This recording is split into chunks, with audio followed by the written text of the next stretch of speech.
Hi, I'm Scott. Today I'm going to show you how I installed this toilet with this bidet on That It Yourself.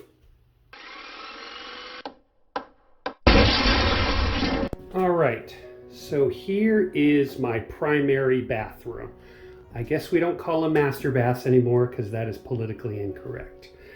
And this is my builder grade toilet that's been here for 7 years that I'm going to replace with an oval bowl, and we're going to put a bidet on there. Okay, before I get started, I want to apologize for the echo. I am in a bathroom and there's really not much I can do about sound dampening to get rid of that. So bear with me, please. All right, so changing out the toilet's gonna be relatively easy. It's a standard toilet with a couple of bolts. I've done some toilet changes in some of my other videos, but I'll go through the steps with you on this one just so we can refresh our memory about swapping a toilet. But putting the bidet toilet seat in is going to be a little bit more complicated, and there are 3 ways you can get a bidet toilet seat. So the first type of bidet seat is a cold water only unit where you just tee into the water supply right here. Well, as many of you know, I live in Washington, and whereas the summertime it's not so bad, in the wintertime cold water only may be a little cold on the tushy. So the second option is running a cold water and a hot water line to the bidet.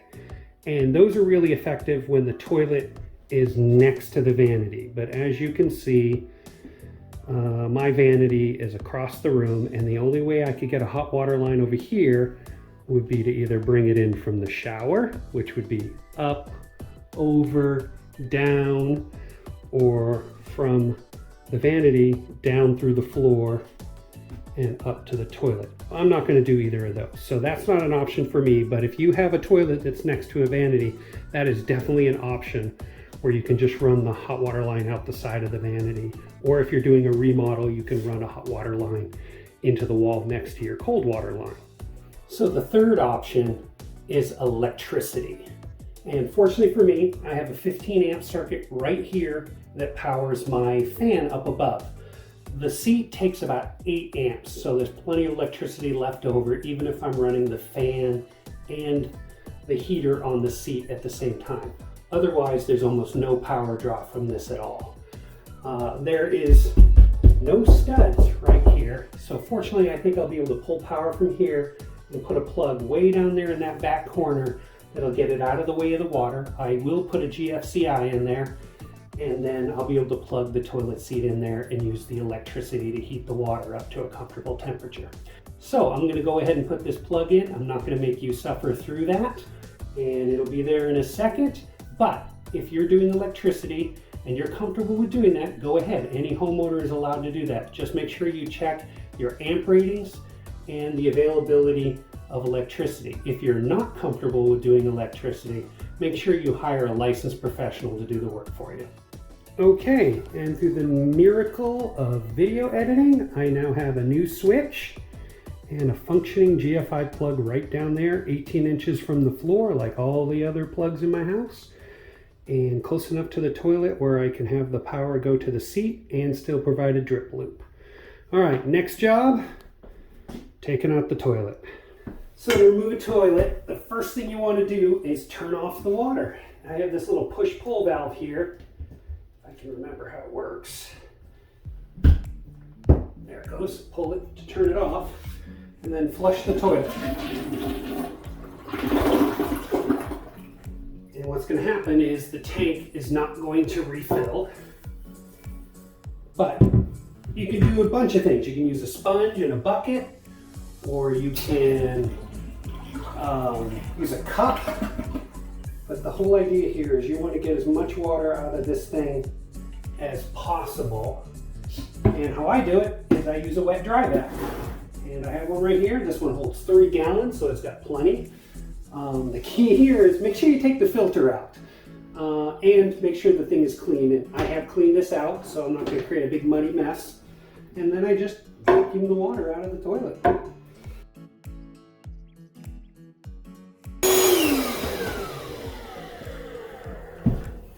So the next step is you want to disconnect the water line from the tank. This fitting should only be hand tightened. If someone used a pair of pliers to put that on there, they probably stripped the threads out because it's plastic on plastic usually. And there may be a little residual water in there, and there is, but I'll just clean that up. So the next step is you want to remove these little caps. There should be one on each side of the toilet. Some toilets are designed differently. You know, it may be inside a hole in the base, but probably 99% of the toilets you're going to come across, this is how the setup's going to be. Pop that cap off, and there's a little bolt on there. I'm using an adjustable wrench, but you can actually get the actual wrench or a nut driver or whatever your tool of preference is, and just remove that bolt right off of there like that. And then I'll repeat that on the other side. So not all toilets will be caulked to the floor, but in my case, mine is. It's been coming off in most places, but I want to cut this caulking because I don't want to pull up the vinyl floor when I lift the toilet.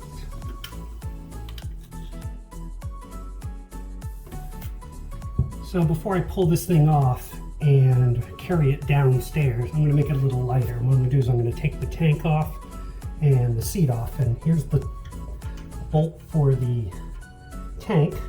And these were really nice. They had plastic nuts with the finger holds. Most will have a bolt, and then same with this one. I don't know if I can get that one out. I may have to pull it with a Phillips. And then there's another one of these on the other side for the tank.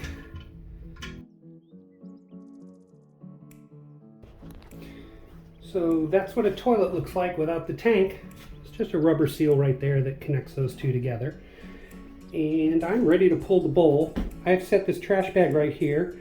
Even though I've got all the water out of here, there is some residual water. And there's a wax ring on the bottom of this that's kind of slimy. And if I have to set this down somewhere on my way down the stairs or out of the house, I don't want any of that on my floors or in my carpet.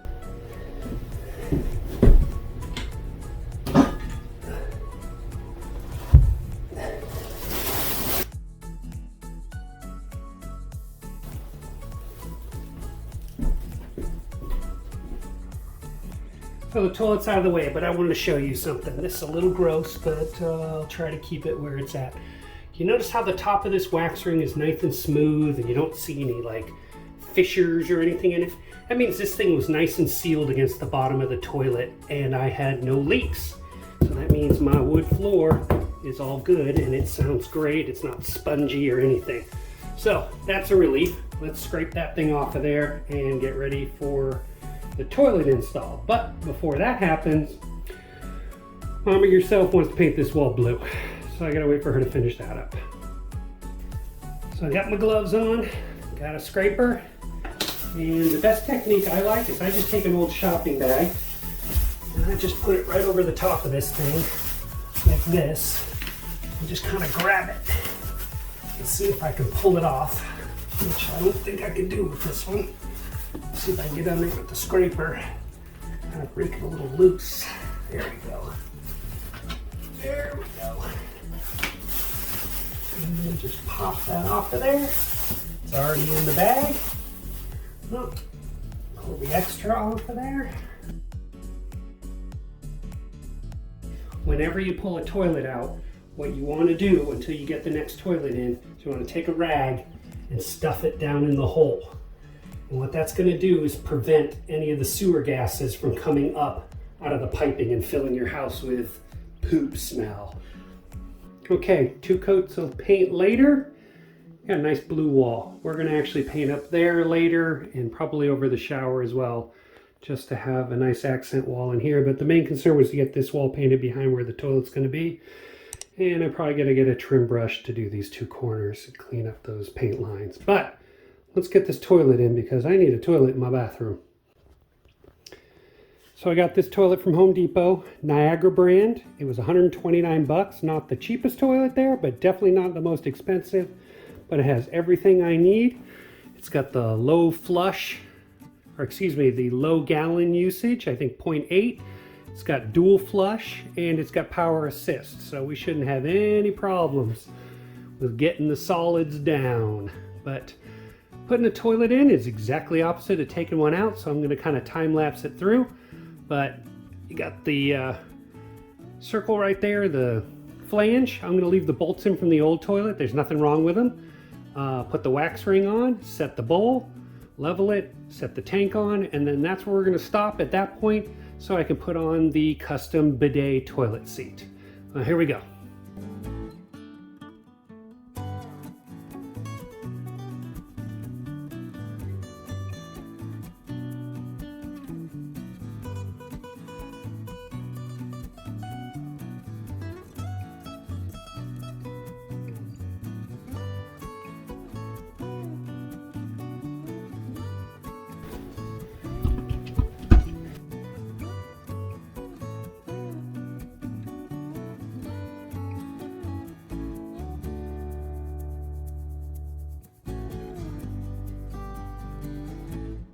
Got the toilet in, all leveled out. I'll come back later and caulk around this bottom edge. But time to put in that fancy toilet seat now.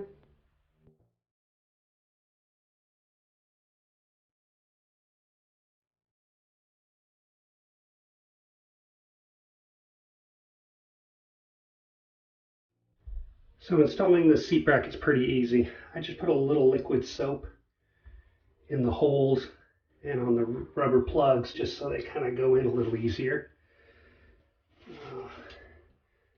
To go in like that, and like that. Washers on top.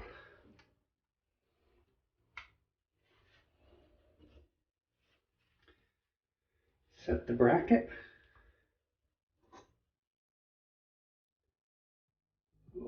Hold down plates.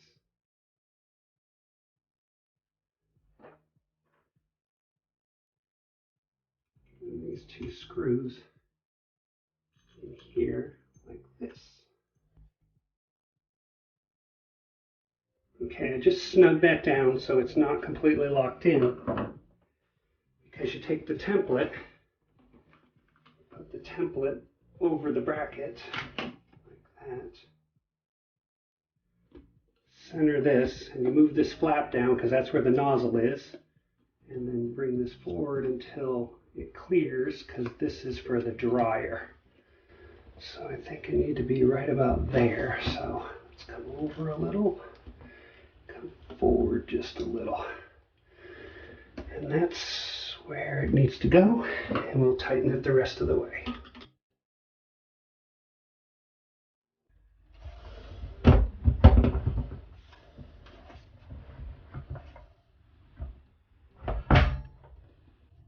So normally you would take the water supply line and connect it directly to the tank, but because we need a water supply for the seat, it comes with this handy little T-fitting, and it's got a rubber gasket in the end. So I've pushed that down, made sure it's nice and seated, and then I'm going to hand tighten that up there, and then I'll snug it down just a little bit with a wrench once it bottoms out, just to make sure that that gasket is nice and seated. And then the water supply line then goes into the bottom of the T right here.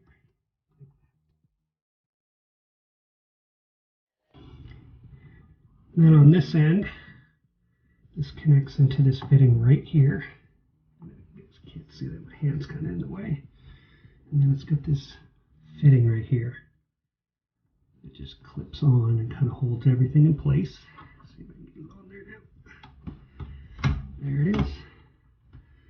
And then that holds it on. I'll go ahead and twist that down so it's out of the way. That's like that. So nothing's leaking, first try.